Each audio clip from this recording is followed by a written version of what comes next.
ராசிபுரம் பேருந்து நிலையம் மாற்றம் செய்யப்படுவது தொடர்பாக நடைபெற்ற நகராட்சி கூட்டத்தில் அதிமுக மற்றும் திமுக கூட்டணி கட்சிகளுடன் நகர்மன்ற உறுப்பினர்கள் வாக்குவாதத்தில் ஏற்பட்டதால் பரபரப்பு ஏற்பட்டது.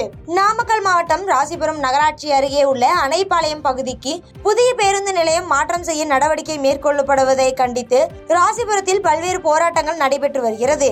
இதன் தொடர்ச்சியாக திமுக கூட்டணி கட்சியினர் அதிமுகவுடன் இணைந்து புதிய பேருந்து நிலையம் மாற்றத்திற்கு கண்டனம் தெரிவித்து ராசிபுரம் புதிய பேருந்து நிலையத்திலிருந்து அண்ணா சாலை, கடைவீதி, பெரிய கடைவீதி, பழைய பேருந்து நிலையம், நாமக்கல் ரோடு உள்ளிட்ட வழியாக ஊர்வலமாக சென்று நகராட்சிக்கு வந்தடைந்தனர். பின்னர் நகராட்சி பொறுப்பு ஆணையர் ராமச்சந்திரனிடம் புதிய பேருந்து நிலையம் இடமாற்றம் செய்யக்கூடாது என வலியுறுத்தி 1000க்கும் மேற்பட்டோர் மனு அளித்தனர். ஊர்வலமாக வந்த அதிமுக மற்றும் திமுக கூட்டணி கட்சியினர் திமுகவை சேர்ந்த நகர்மன்ற உறுப்பினர்களுக்கு எதிராக கோஷங்களை எழுப்பியபடி வந்தனர். இதனால் அதிருப்தி அடைந்த திமுக நகர்மன்ற உறுப்பினர்கள் அதிமுக மற்றும் தோழமை கட்சி நிர்வாகிகளிடம் வாக்குவாதத்தில் ஈடுபட்டனர். இதனால் அப்பகுதியில் பரபரப்பு ஏற்பட்டது.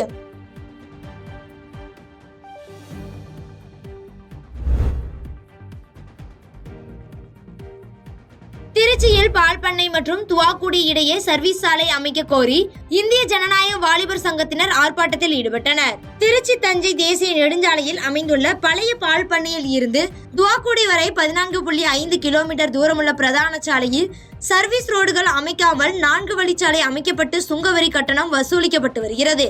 இதனை கண்டித்து பல்வேறு பொதுநல அமைப்புகள், சர்வீஸ் ரோடு கூட்டமைப்பினர், பல்வேறு அரசியல் கட்சியினர் என ஏராளமானோர் தொடர்ந்து போராடி வருகின்றனர். எனினும் இங்கு சர்வீஸ் சாலை அமைப்பதில் மத்திய மாநில அரசுகள் தொடர்ந்து மெத்தன போக்காக இருந்து வருவதாக கூறப்படுகிறது. இந்த நிலையில் சர்வீஸ் சாலையை உடனடியாக அமைக்க வேண்டும் என்ற கோரிக்கையை விடுத்து இந்திய ஜனநாயக வாலிபர் சங்கத்தினர் திருவெரும்பூர் பேருந்து நிலையம் பகுதியில் ஆர்ப்பாட்டத்தில் ஈடுபட்டனர். சர்வீஸ் சாலைகள் அமைக்கப்படாததால் இப்பகுதியில் தினந்தோறும் விபத்துகள் ஏற்படுவதாகவும், சாலை கடப்பதற்கு கூட பொதுமக்களுக்கு போதிய பாதுகாப்பு இல்லை எனவும் போராட்டத்தில் கோஷங்களை எழுப்பினர்.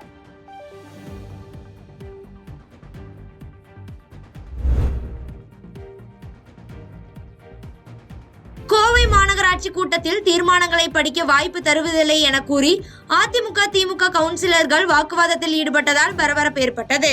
கோவையில் மாநகராட்சி ஆணையர் தலைமையில் மாநகர கவுன்சிலர்களுக்கான சாதாரண கூட்டம் நடைபெற்றது. இதில் திமுக, அதிமுக மற்றும் இதர கட்சி கவுன்சிலர்கள் கலந்து கொண்டனர்.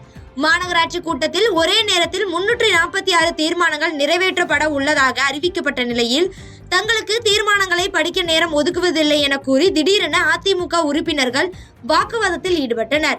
மேலும் இந்த தீர்மான திட்டங்கள் மூலம் பல கோடி ரூபாய் ஊழல் நடைபெறுவதாக மாநகராட்சி ஆணையரிடம் அதிமுக உறுப்பினர்கள் புகார் அளித்தனர். எனினும் இந்த வாக்குவாதத்திற்கு மத்தியிலேயே தீர்மானங்கள் அனைத்தும் நிறைவேற்றப்பட்டு விட்டதாக துணை மேயர் அறிவித்த நிலையில் மேலும் அங்கு பரபரப்பான சூழல் உண்டாகியது. இதனால் அதிருப்தி அடைந்த அதிமுக உறுப்பினர்கள் தொடர்ந்து வாக்குவாதத்தில் ஈடுபட்டனர். இதனையடுத்து அதிமுக உறுப்பினர்களிடம் பேச்சுவார்த்தை நடத்திய மாநகர ஆணையர் தகுந்த நடவடிக்கை மேற்கொள்ளப்படும் என உறுதியளித்த பின் வாக்குவாதத்தை கைவிட்டனர்.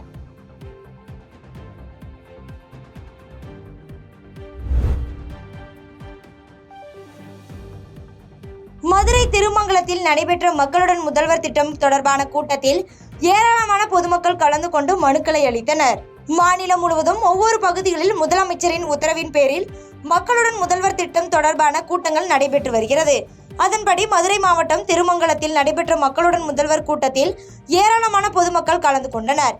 கூட்டத்தில் கலந்து கொண்ட பொதுமக்கள் தங்கள் பகுதிக்கு தேவையான வசதிகள் குறித்தும் தற்போது வரை நிறைவேற்றப்படாத திட்டங்களை நிறைவேற்றி தருமாறும் கோரிக்கை விடுத்து மனுக்களை அளித்தனர்.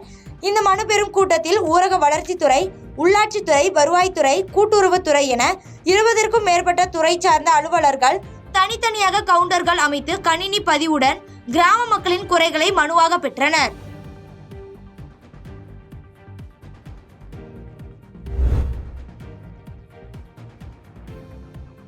பெரம்பலூர் அருகே ஆசிரியர்களின் போராட்டத்திற்கு ஆதரவாகவும் அடிப்படை வசதிகள் செய்து தர கோரியும் கல்லூரி மாணவர்கள் வகுப்பறையை புறக்கணித்து போராட்டத்தில் ஈடுபட்டனர். பெரம்பலூரை அடுத்த குரும்பலூர் அரசு கலை மற்றும் அறிவியல் கல்லூரி இயங்கி வருகிறது. இதில் பணியாற்றும் கௌரவ விரிவுரையாளர், மணிநேர விரிவுரையாளர்கள் மற்றும் அலுவலக பணியாளர்களுக்கு 8 மாதங்களாக ஊதியம் வழங்கப்படவில்லை என்று கூறி கடந்த ஜூலை 22ஆம் தேதி முதல் வகுப்பிற்கு செல்லாமல் காலவரையற்ற உள்ளிருப்பு போராட்டத்தில் ஈடுபட்டு வருகின்றனர். ஆசிரியர்கள் போராட்டத்தில் ஈடுபட்டுள்ளதாலும் அவர்கள் வகுப்பிற்கு செல்லாததாலும் இன்னும் 2 மாதங்களில் செமஸ்டர் தேர்வுகள் வர இருப்பதால் தங்களின் படிப்பு பாதிக்கப்படுவதாகவும் மேலும் தங்களுக்கு அடிப்படை வசதிகளான கழிப்பறை வசதி, விளையாட்டு மைதானம் சீரமைப்பு, பேருந்து வசதி உள்ளிட்டவைகளை அமைத்து தர கோரி பெரம்பலூர் அரசு கலை மற்றும் அறிவியல் கல்லூரி மாணவ மாணவிகள் சுமார் 200க்கும் மேற்பட்டோர் வகுப்புகளை புறக்கணித்து போராட்டத்தில் ஈடுபட்டு வருகின்றனர். இந்நிலையில் ஆசிரியர்களின் கோரிக்கைகளையும் தங்களின் கோரிக்கைகளையும் அரசு உடனடியாக நிறைவேற்ற வேண்டும் என அறிவித்துள்ளனர்.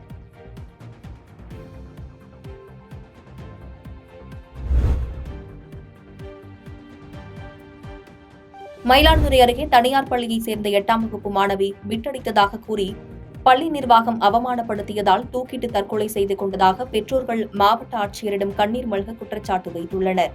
மயிலாடுதுறை மாவட்டம் சித்தர்காடு பகுதியைச் சேர்ந்தவர் ராமச்சந்திரன். தனியார் கட்டுமான நிறுவனத்தில் பொறியாளராக பணியாற்றி வரும் இவரது மகள் மயிலாடுதுறை அருகே மேலையூரில் தனியார் பள்ளியில் 8ஆம் வகுப்பு படித்து வந்துள்ளார். இந்நிலையில் நேற்று பள்ளியில் மாதிரி தேர்வு நடைபெற்றுள்ளது. பள்ளி முடிந்து மாலை வீட்டுக்கு வந்த மாணவி பெற்றோர் வீட்டில் இல்லாத நேரத்தில் தூக்கிட்டு தற்கொலை செய்து கொண்டுள்ளார். தகவல் அறிந்த மயிலாடுதுறை போலீசார் மாணவி உடலை மீட்டு உடற்கூறு ஆய்வுக்காக மயிலாடுதுறை அரசு மருத்துவமனைக்கு கொண்டு சென்றனர். இந்நிலையில் அரசு மருத்துவமனையில் நடைபெற்ற நிகழ்ச்சி ஒன்றில் கலந்து கொள்வதற்காக மாவட்ட ஆட்சியர் வந்தபோது மாணவியின் பெற்றோர் மற்றும் உறவினர்கள் தனியார் பள்ளி நிர்வாகம் மாணவியை அவமானப்படுத்தியதால் தான் தங்கள் மகள் இறந்ததாக கண்ணீர் மல்க தெரிவித்துள்ளனர். தேர்வில் விட்டடித்ததாக கூறி அனைத்து மாணவ மாணவிகள் முன்னிலையில் அவமானப்படுத்தியதால் அதனை தாங்காமல் மாணவி தற்கொலை செய்து கொண்டதாகவும் புகார் தெரிவித்தனர். மாணவி இறப்புக்கு காரணமான பள்ளி நிர்வாகத்தின் மீது உரிய நடவடிக்கை எடுக்க வேண்டும் என பெற்றோர் கண்ணீர் மல்க கோரிக்கை வைத்தனர். உரிய விசாரணை நடத்தி நடவடிக்கை எடுக்கப்படும் என மாவட்ட ஆட்சியர் உறுதியளித்தார்.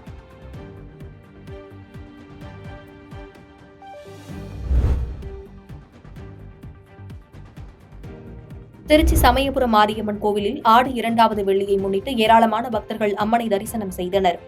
திருச்சி சமயபுரம் மாரியம்மன் கோவிலுக்கு தமிழகத்தில் உள்ள பல்வேறு பகுதிகளில் இருந்து தினமும் ஏராளமான பக்தர்கள் வருகை தந்து அம்மனை தரிசனம் செய்து வருகின்றனர்.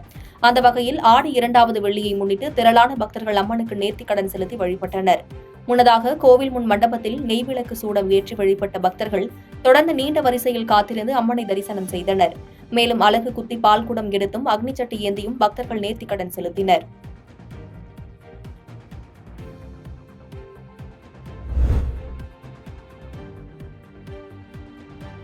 திண்டுக்கல் மாவட்டம் நிலக்கோட்டை அருகே திடீரென அரசு பேருந்தில் உள்ள ஜாயிண்ட் ராடு உடைந்து விழுந்ததால் பயணிகள் அச்சமடைந்தனர். திண்டுக்கல் மாவட்டம் நிலக்கோட்டை அருகே வத்தலகுண்டு அரசு பேருந்து கிளை அலுவலகம் மேற்பார்வையில் சுமார் 100க்கும் மேற்பட்ட பேருந்துகள் இயக்கப்பட்டு வருகிறது. இந்நிலையில் வழக்கம் போல் வத்தலகுண்டு பணிமனையில் இருந்து நிலக்கோட்டை வழியாக கொடை ரோடுக்கு சென்ற அரசு நகர பேருந்தில் எதிர்பாராத விதமாக இணைப்பு கம்பி திடீரென முறிந்து கீழே விழுந்துள்ளது. இதனால் பேருந்தில் இருந்த பயணிகள் அலறியுள்ளனர். இந்நிலையில் பேருந்து ஓட்டுநர் சாமர்த்தியத்தால் பேருந்தை ஓரமாக நிறுத்தி எந்தவிதமான உயிர் சேதமும் இன்றி பேருந்தை தனது கட்டுப்பாட்டில் கொண்டு வந்தார். இதனால் நிலக்கோட்டை தாலுகா பகுதியில் இயக்கப்படும் அரசு பேருந்துகளை பழுது நீக்கி பொதுமக்கள் அச்சமின்றி பயணம் செய்ய பொதுமக்களும் சமூக ஆர்வலரும் கோரிக்கை வைத்துள்ளனர்.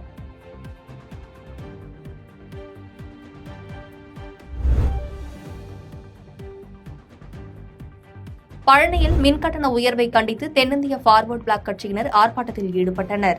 திண்டுக்கல் மாவட்டம் பழனி பேருந்து நிலையம் முன்பு தென்னிந்திய பார்வர்ட் பிளாக் கட்சி சார்பில் ஆர்ப்பாட்டம் நடைபெற்றது. தமிழகத்தில் மின்கட்டண உயர்வால் ஏழை நடுத்தர மக்கள் பாதிக்கப்படுவதாகவும் சிறு தொழில்கள் மற்றும் குடிசை தொழில்கள் மின்கட்டணம் உயர்வால் கடுமையாக பாதிக்கப்படுவதாகவும் கூறி மின்கட்டணத்தை உடனடியாக குறைக்க வலியுறுத்தி ஆர்ப்பாட்டத்தில் ஈடுபட்டனர். அண்டை மாநிலங்களில் மின்கட்டணம் உயர்த்தப்படாத நிலையில் தமிழகத்தில் மட்டும் தொடர்ந்து மின்கட்டணம் உயர்த்தப்படுவதாக குற்றம் சாட்டி ஆர்ப்பாட்டத்தில் பேசினர். தென்னிந்திய பார்வர்ட் பிளாக் கட்சியின் மாநில பொதுச் செயலாளர் சபரி தலைமையில் நடைபெற்ற ஆர்ப்பாட்டத்தில் 100க்கும் மேற்பட்டோர் கலந்து கொண்டனர். மாதம் ஒரு முறை மின் கட்டணம் செலுத்தினா போதும்னு தேர்தல் அறிக்கையில தெரிவிச்சிருந்தாரு. அதை எதையும் தெரிவிக்கல. இப்ப பாத்தீங்கன்னா 500 யூனிட் ஓடுனா 1330 ரூபான்னு சொல்றாரு. இப்ப 500 யூனிட்டுக்கு மேல போய் ஒரு யூனிட் ஓடுனாலும் 2127 ரூபான்னு கணக்கு சொல்லி வராங்க. இது பாதிக்கப்பட்ட நடுத்தர மக்களுக்கு இது சாத்தியமாகாது. இது பாதிக்கப்படுறது பணக்காரங்க யாரும் பாதிக்கப்பட போறல, அன்னாட நடுத்தர மக்கள் தான் இதில் பாதிக்கப்படுறாங்க.